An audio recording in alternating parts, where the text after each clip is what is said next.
Hi, this is Tim of the 1916 Company. Welcome and thanks for logging on. If you love this watch, email me, Team Mosso at the1916company.com for purchase pricing and availability questions concerning this watch.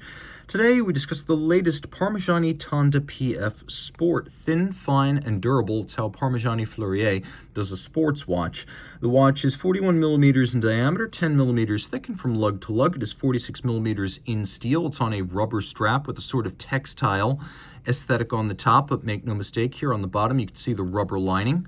The watch is fairly easy to wear. You will see that there is some stiffness to the strap because it's a conforming strap, so it isn't hinged to move within the lugs. As a result, when I put it on my 16 centimeter circumference wrist, there is some stiffness, but it fits well.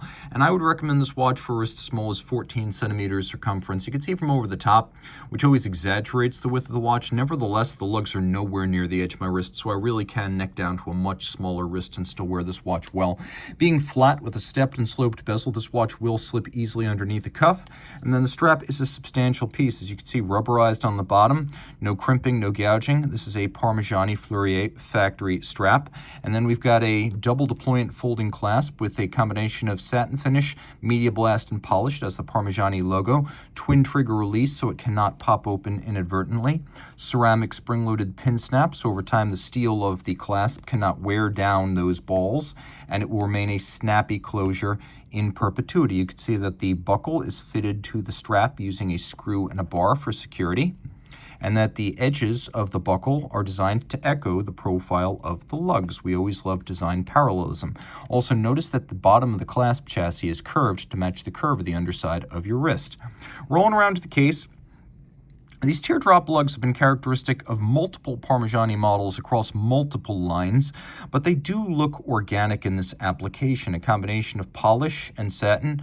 You can see how dramatically the lugs are stepped out from the case band here. And then we have a satin finish mid case. We have coining on the edge of the bezel before it steps up into a flange that abuts the sapphire. We do have a screw down crown, and this is 100 meters water resistant as a watch. It's a sports watch.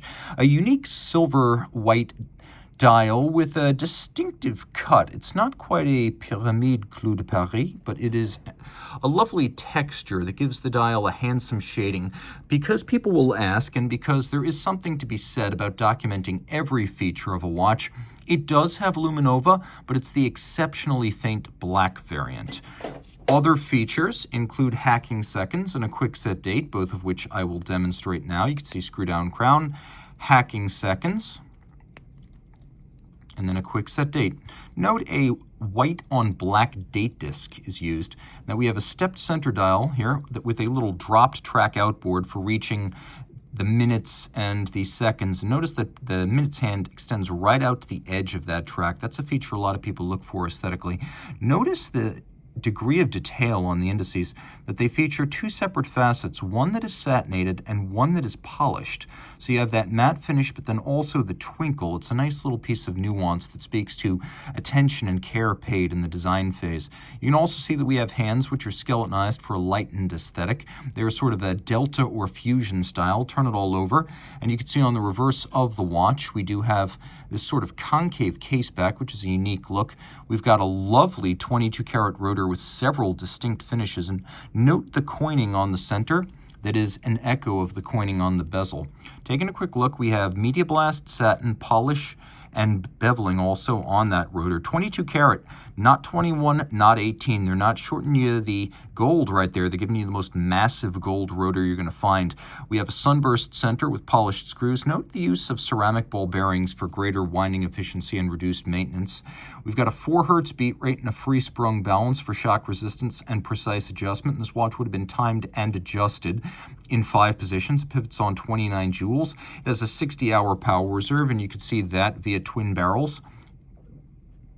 You can see it says adjusted in 5 positions, which is the high horology and the chronometer standard. Now, Vaucher manufacture is the movement arm of Parmigiani. Parmigiani owns all of the organs of an integrated manufacturer, including cases, dials, small parts, everything. But All of these companies operate independently. So Parmigiani is a little bit different than a conventional manufacturer where everything's under one roof. Everything's under more like 5, 6, 7 roofs, but they're all owned by Parmigiani, so it is a integrated manufacturer. Taking a look, you can see one of those companies, Vaucher manufacturer, with its distinctive star on the base plate. You'll see the same thing on Richard Mille. And then it says 4100 next to it, because this is a Vaucher 4100 base. We have lovely, tightly spaced abrasive wheel stripes. You can see we do have mirrored anglage.